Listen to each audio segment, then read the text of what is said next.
Welcome to Middlesex Moments, coming to you from the Center for New Media at Middlesex Community College in Middletown. I'm Steve Minkler, Campus CEO and Academic Dean.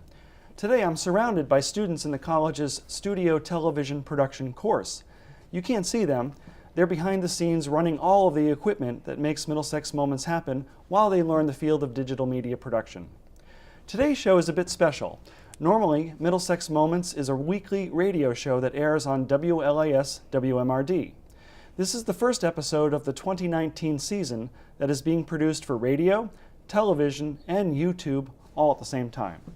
So with me today are my guests for our first multimedia show, and they're both from the English department. We have Professors Ashley Raithel and Adam Floridia. Thanks for joining me today. Well, thanks for having me. Pleasure. And in addition to being English professors, both Ashley and Adam are members and actually co-hosts of the Middlesex Community College Book Club. And Adam, you have a little more history with the book club. Tell us how the book club got started and how you got first involved. Sure. It wasn't something that I initially started. It was something I picked up and kind of re-energized after our wonderful librarian, Ann Palak, retired. She'd been doing the book club for years.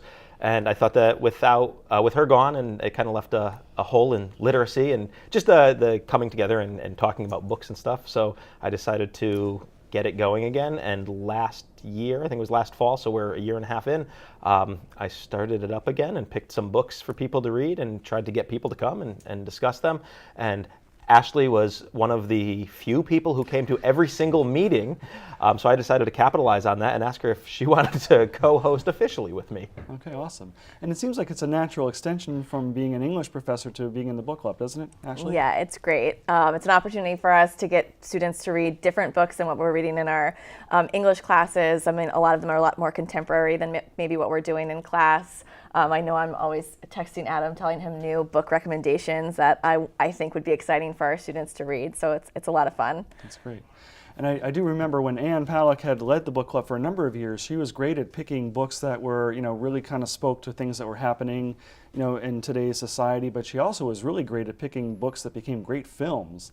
So how do you go about kind of picking books for the book club? Well, this is why, I don't know if I've told you this, but this is one of the big reasons I really wanted Ashley involved, is because she's been, I think, a much better book picker than me. So the first semester when we did it in fall 17, without any input from other people, I just picked things that I liked. So we read some David Foster Wallace, we read some Kurt Vonnegut. I don't even remember what the other book was. And people liked it, but that's a style that maybe not everyone is into, and it's not as contemporary and inviting. So this semester, I did not pick a single book. They were all recommendations from other people. The first one from Ashley that we just talked about, another one came from one of our librarians, and then the last one is the book on the Riverbend, and we'll talk about all that later, I'm sure. Okay, great. Well, now you must draw a lot from books that you yourself have read, and how, Ashley, at home, how big of a book library do you have? It's huge. I read probably 65 books a year, so, and I'm a big library person, so I'm constantly requesting books from my local library. And my husband got me Book of the Month Club for Christmas, so now I get a book mailed to me every month. That is a surprise, and it's awesome. And you get to keep up with all that. Yes, yes. Okay, awesome. And I know, Adam, you have a pretty large library yourself at home, too. Yeah, and as much as I love libraries, I can't use libraries because I cannot read a book without writing in it. I have to have a pen. Even if I'm reading Harry Potter, I'm taking notes in it, and my notes are usually like, ha-ha, or oh, that's sad. So nothing very erudite and Englishy, but it's just a habit I got into of annotating and stuff. So I like it, though, because it does force me to buy books, so my house is filled with books. I think I've got over 700 books on my shelf. Oh, okay. Well, we'll explore a little bit more about the book club and how you choose the books later in today's show, but it is time for a short break, and when we come back, more with Adam and Ashley in our next segment known as Meet the Professors. This is Middlesex Moments from Middlesex Community College. Stay tuned for more.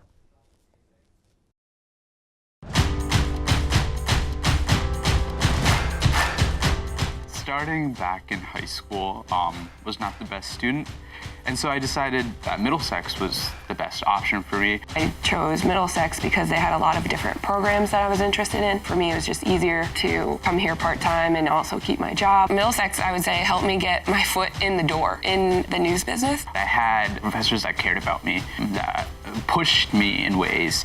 I went to Middlesex Community College and transferred to Wesleyan University with a full scholarship. The Center for New Media has all the stuff that I see daily at News 8 to be able to jump on and say, I have experience with a control room, I have experience with a TV studio. It's definitely a good choice. Welcome back to Middlesex Moments, coming to you from Middlesex Community College. I'm Steve Minkler, together with my guests, English professors Ashley Raithel and Adam Floridia. Before the break, we were just introducing you to Adam and Ashley and talking about their role in our book club, which we'll talk about later in the show. But right now, we want to get to know you each a little bit better in our segment called Meet the Professors. And Ashley, what inspired you to be a professor of English at a community college? Oh, when I was a college student and I first started as a vet tech student and realized science wasn't really my thing, and I became an English major at a school that it was brand new. The English major was brand new, so I was like the third graduating student from this class, and I just loved hanging out with my professors in their offices, and I thought, this is the best, and I want to do this for the rest of my life. Well, what's the best way to do that for the rest of your life? You can't really be a student forever and ever, was to become a professor. So right after my undergraduate degree, I went on to grad school, and I taught at a bunch of different schools before landing at Middlesex, and I love the community college environment. My students are such hard workers. They really value their education. They're often paying their own way, so they see what they're doing in the classroom as really, really important, that you don't get that at every other school. Right. Now, you taught at Middlesex part-time for a little while, and then you've been with us full-time for 2 years? Yeah, this is my second year full-time. I think I was here for 5 years as an adjunct before I got full-time. So it's awesome. It's so exciting to be here. And I'm sure your students love you too, which is great. It's I hope so. Yeah. Now, you actually are in the English department office. Your cubicle is next to Adam's. It is. And Adam, you, I think, had a similar trajectory in how you became an English professor. What motivated you to decide you wanted to teach English? I think I always knew I wanted to be a teacher. I went into college planning on being elementary education. Don't know if you know this, but I tend to be very juvenile and childish, so I thought working with kids would be right up my alley. But again, it's a similar thing that in college I started taking English classes and just fell in love with them, loved the deep discussions we were having, and realized, I probably can't do this with third and fourth graders. So I'll major in secondary education. College was never on my radar at all. That's ivory tower. I'm not going to do that. So I'll teach secondary ed. I got my degree in English and secondary education, taught high school, and realized that I think that was dealing with a lot more childish behavior, in the exact same thing that I chose not to do for teaching elementary school. And I think it was my second year teaching high school where I realized, I have a master's degree. I didn't even know I'm eligible to adjunct at a community college. And I was lucky to land a position as an adjunct here. And it was night and day in a couple ways. I mean, teaching high school during the day, and then I'd go home, get my grading done, drag myself off the couch, come to college and teach again. But I'd come home from my college classes 9:30 and be like bubbling with enthusiasm because it was such a difference between teaching high school where students have to go and weren't quite as motivated versus teaching here. Like you said, students are here because they want to be. I don't expect every student to walk into English 101 or any English class and be like, I know they don't all love English, but on some level they've chosen to be here. It's an investment in both time and money that they're choosing. So it's fantastic. Well, I think as teachers you realize, that you have a gift for working with a certain age group. I mean, God bless a kindergarten teacher. Those people are really focused on dealing with young children and are trained to do so. But Ashley, you've said you've worked in a couple of different colleges. What do you like most about working at Middlesex Community College? I really love the small community that we have. We have a wonderful English department. We all have cubicles. Adam actually has bubbles that he blows over into my cubicle. That makes it a lot of fun and just a nice, comfortable environment. But like I was saying before, my students, who are, my favorite thing, they're what I want to do all day is just be with my students. And being full-time, now I have students who come by my cubicle to say hi and check in with me, which you just don't get to do when you're an adjunct because you're not on campus as much. So I love the small community because my students really get to know me. The classroom sizes are really manageable. My students know that I'm always available to them, that they can come to me for anything. The campus itself is beautiful. It's a gorgeous campus, and it's really, really accessible for the students. It's a lot of fun. And Adam, you've been full-time as an English professor now for, is it 7 years? or thereabouts? Yeah, I think 2012 was the first time full-time English. So yeah, about 7 years. And before that, you ran our College Learning Center, which offers tutoring and other support for students. So you've had a couple of different roles at the college. So what do you like best about working at Middlesex Community College? Not to be unoriginal, but a lot of what she said, I love getting to interact with students and getting to really know them. Like I said, when I was in college, teaching college was never on my radar. College professors are high, like, I don't know, something unattainable, unapproachable, where here I like that. I hope students don't feel that way, and from my interactions with them, I don't think they do, because it's just a regular person. That's why book club is great. We sit down and we talk about books the same way I talk about books with any friend. Most of my friends don't read books, so friends like Ashley. But just getting to let students know me as a person, getting to know them as a person, to really try to make learning fun. That's a lot easier, again, when students are invested in some level. I think when we make it fun for them, it brings out this investment that they might not have known they had. A young lady just yesterday said, English was always something I felt like I had to do. It's like, now I really like English. And not just to pat myself on the back, she actually had Ashley last semester, and now she has me. So I think she's had a pretty good trajectory. Cool. All right, well, both of you said you've read a lot of books and you continue to read 60 or more books a year or whatever, but Ashley, do you have who's your favorite author and why does that person come to mind for you? So usually my go-to is Tom Robbins. I love Another Roadside Attraction. That's probably my favorite book. He has a lot of he just does a lot of interesting things that are, quirky and unique to his writing style. The storyline of Another Roadside Attraction is this couple that go around the country going to these different roadside attractions. They decided they want to have their own, so they have a flea circus. And one of the scenes is like her making these little clothes for the fleas. And I just find it so entertaining. Beyond that, I'm a huge Harry Potter fan. I'm a Hufflepuff.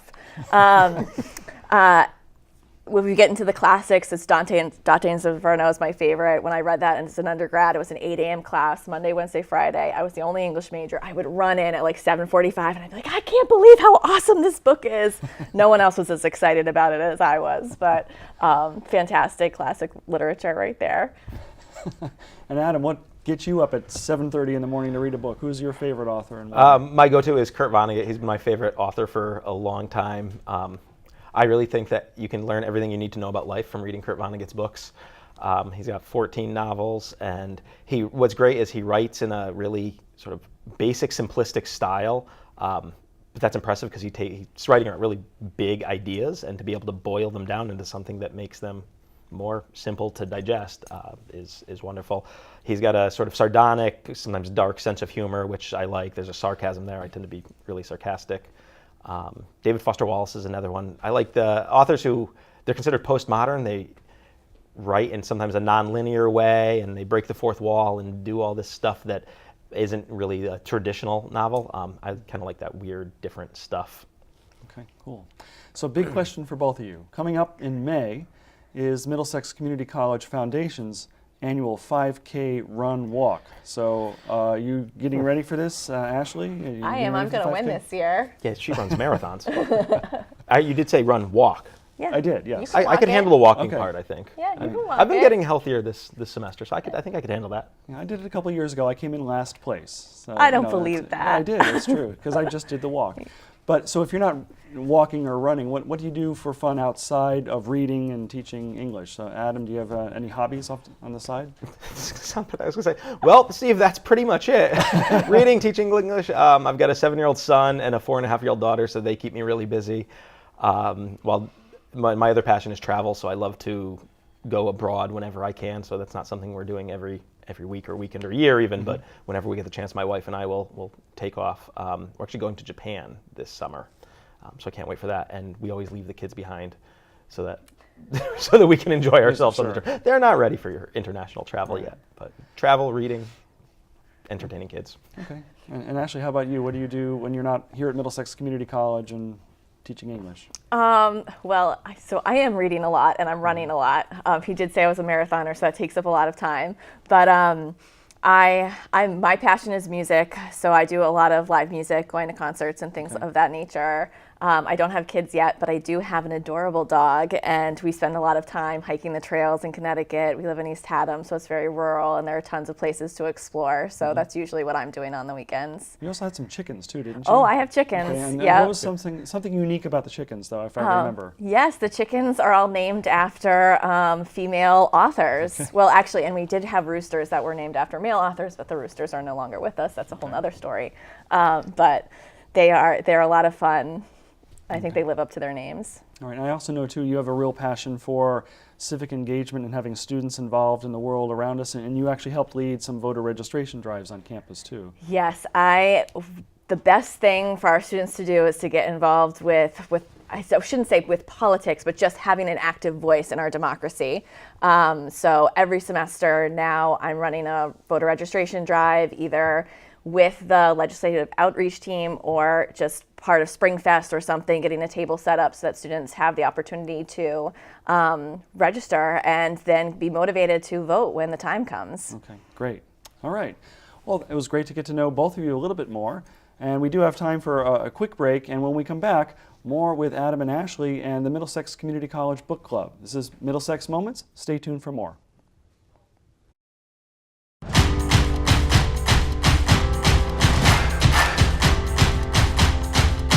I really had no idea of what I wanted to do, so I worked a lot of minimum wage jobs. And finally, I was just like, I just need to go back to school because I wanted to get a business degree, and Middlesex Community College was super convenient. The reason I chose the Middlesex Veterinary Technology program was because of all the opportunities it had with Piper Olson Veterinary. There's no other place where you would have access to that. I would definitely recommend Middlesex to anybody who's interested in that career because you're going to be 100% prepared to start your job. Never thought I would have reached this far with my associate's degree. It allowed me to buy a house. I was able to get married. It was a dream. Welcome back to Middlesex Moments, coming to you from Middlesex Community College in Middletown. I'm Steve Minkler, together with my guests, English professors Adam Floridia and Ashley Raithel. Before the break, we were talking a little bit more about who Adam and Ashley are. And in addition to being professors of English here, they co-host the Middlesex Community College Book Club. So from what I understand, attendance has been pretty good over the last year or so that we've been doing the book club, Adam? We're still working on getting more attendance, hence the TV show and announcement to try to get more people to come. I realize sometimes it might be part of the name, the book club. I hope students don't think this is a club you have to join. I know people talking about books, you call it a book club. But you can come, you can read one book and come, and if you like it, great, come and talk about it. If you don't like it, fine, great, even better, come and talk about it.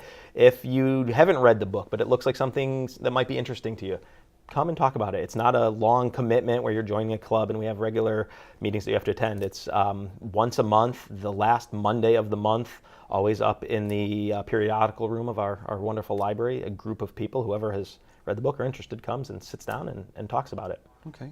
Well, before we get into a little bit more detail with you guys, I can say that Middlesex Moments reporter Ben Stachkunas visited the book club recently and got to meet some of the participants in the Middlesex Community College Book Club. Here's his report. So it's about a world that's coming to terms with girls having this kind of power, this devastating power. Here at the book club at Middlesex Community College, the staff and students are encouraged to meet once a month. So this month we're reading The Power by Naomi Alderman. The book club is great because it's an opportunity for people to come together around their love of books and reading. And that love of books and reading really translates to the book club itself.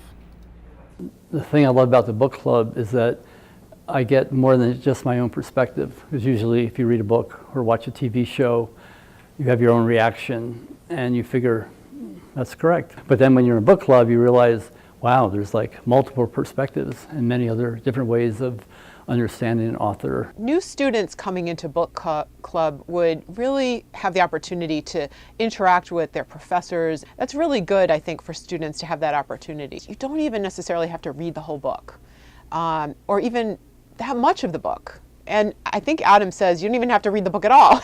You could still come. Everyone brings their own personal lives to a book. In book club, we can all come together from across disciplines and job descriptions and talk about really interesting topics.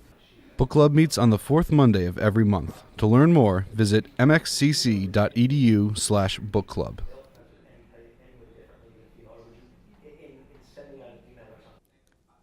So earlier in the show, we were talking about how the books got selected, and it was really great to hear from some of our participants in the book club to see what they get out of it. And recently, actually, the most recent book club meeting was to discuss the book The Power by Naomi Alderman. And actually, you were really taken by this particular book, I think. Yes.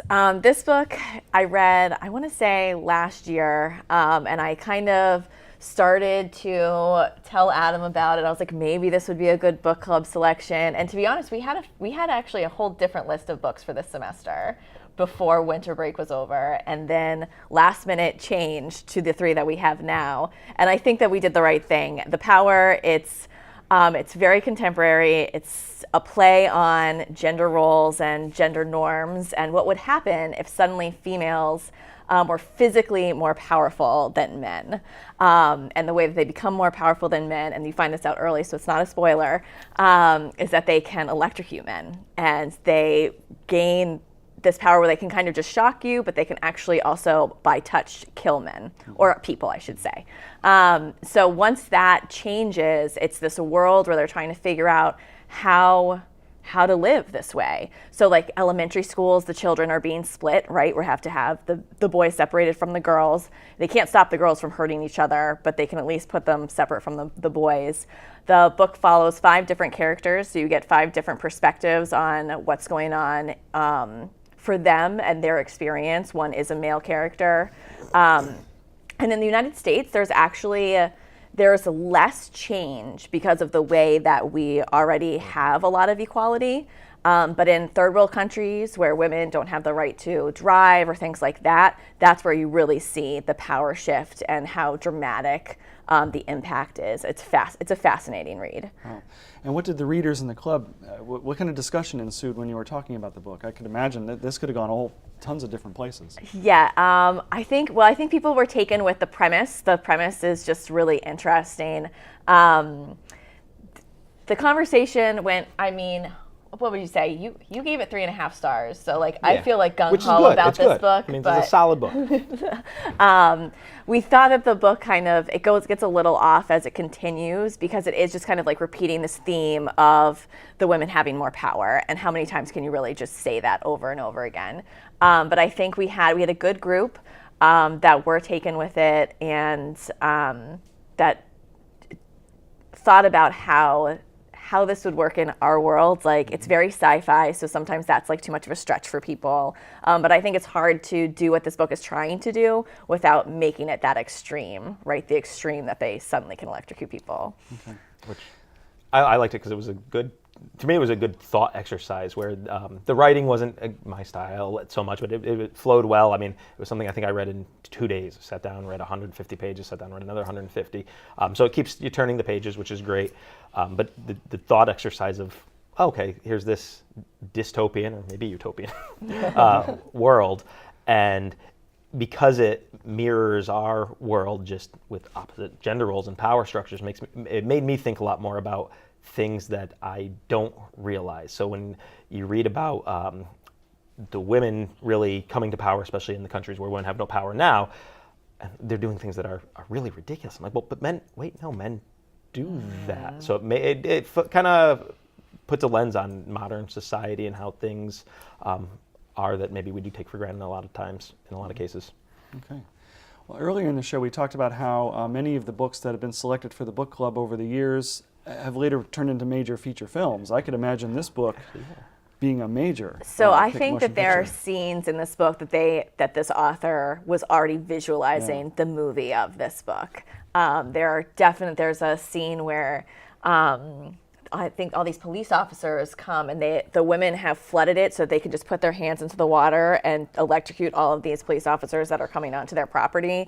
So there are like kind of some big moments like that where you can really picture it. I actually think this is going to be a television series. I think somebody's picked it up as a television series. Okay. I want to say. I can't confirm that. Which would make it like Handmaid's Tale, which a lot of people probably watch, and it has a connection to that too. Well, and speaking of Handmaid's Tale, Naomi Alderman worked mentored under Margaret Atwood, who's the author of The Handmaid's Tale. And I mean, she does, all of her books are basically dystopias, so you can see a lot of her influence in this book, which is cool. Yeah, so if it becomes a series or a film, we've got students in our production class here on our crew who could maybe get jobs working on it. That would be pretty cool. So coming up, we have 2 more books this semester. The next one is Gone So Long by Andre Dubuis III. And Dubuis himself came to the college recently. And how was this book selected? So this was recommended to me by one of our wonderful librarians, Joy Hansen. I do solicit recommendations even before I kind of scooped up Ashley, just because I didn't want to just be the one picking books. So this was one Joy said she was reading, and she said she loved it. And being familiar with Dubuis myself, only after he came to campus, I read 2 of his books, Townie, which was autobiographical, and one that was a movie, House of Sand and Fog. I think it starred Ben Kingsley, and I loved those. His writing is amazing. The stories are gripping and compelling. So I'll admit, I have not read this one yet. I'm very much looking forward to reading it, obviously before the end of the month. But I took Joy's word, so I knew it's going to be good. And just the fact that it's a Dubuis book, I'm excited to read something. It's a new one, so it's like as you said, we're doing a lot of contemporary stuff, so we're not looking at something that was published a long time ago and might not be as relatable. Okay. Yeah, and that book club event, if some of our listeners or viewers are interested, will occur on Monday, March 25th at 12:30 here at the Middlesex Community College campus in our Learning Commons, the periodical room. The book after that for the month of April is Educated by Tara Westover. And are you familiar with that book, Ashley? So I haven't read it yet either. I was actually given to me as a Christmas present, so I've been holding on to it so that it's fresh in my mind for when we read it for book club. But it is the Middletown One Read Around the River Bend. One book in the river bend. One book around the river bend. So a lot of people in Middletown will be reading it around the same time that we'll be reading it. I've only heard good things about it. I've only heard fantastic things. A couple of the other English professors have read it already. They say wonderful things about it. I'm very excited to read it. Okay, great. And that will come up for a book club discussion on Monday, April 29th, also at 12:30 in our Learning Commons. So we talked earlier about how books are recommended or how you select books. Looking ahead to next year, have you have any thoughts for the books that we might be picking for next year's book club, or perhaps a theme? Do you ever try to approach the book selections from a theme perspective? That's an idea. That's an idea. It's an idea. I think I mean, we're English professors, so we can be creatively thoughtful about we can find some way to thematically link all of these and stuff. But I think that would be interesting. That was something that I thought of. I had even talked to some other club directors, like Eva, who's involved with Speak, another English professor, and talked about, well, is there a book that would be relevant to your particular club or other campus groups that, well, if we read that, it's going to be automatically more appealing to this group, and you can do it as part of your club and work it in. And nothing's come from that yet, but I think that's still definitely on the radar and something we can work towards. Well, we kind of did that with the Christopher Cook book. Oh yeah, that's true. Actually, yeah, that was the other one I was trying to think of. The Compassionate Achiever. Right. Yeah. So our graduation speaker last semester had a book. We read that, and And the then he honors came. students were reading that. And Do you build in the book club books as part of the assignments in your courses? I don't. I give extra credit for reading the book and coming to book club. It would be interesting to think of a book that would be really integral to my courses, which maybe soon. Okay. Yeah. Well, great. Same Well, thing, extra credit. Okay, we'll look forward to doing that. We're just about out of time, so I really want to thank my guests, Ashley Raithel and Adam Floridia, professors of English here at Middlesex Community College and co-hosts of the Middlesex Community College Book Club. Thanks for being with me today. Thank you Pleasure. so much. Thanks for This having was so us. much fun. And thanks to you, our listeners and our viewers, for joining us for another edition of Middlesex Moments. As always, you're welcome to visit us in person at our main campus here in Middletown, 100 Training Hill Road, where you can come to the book club the last Monday of the month at 12:30. You can also visit us at our Meriden Center located at Platt High School, 220 Co Avenue, where we offer afternoon and evening classes 4 days a week. And of course, you can always visit us online 24/7 at mxcc.edu. From Middlesex Community College, I'm Steve Minkler, and we hope to see you again soon.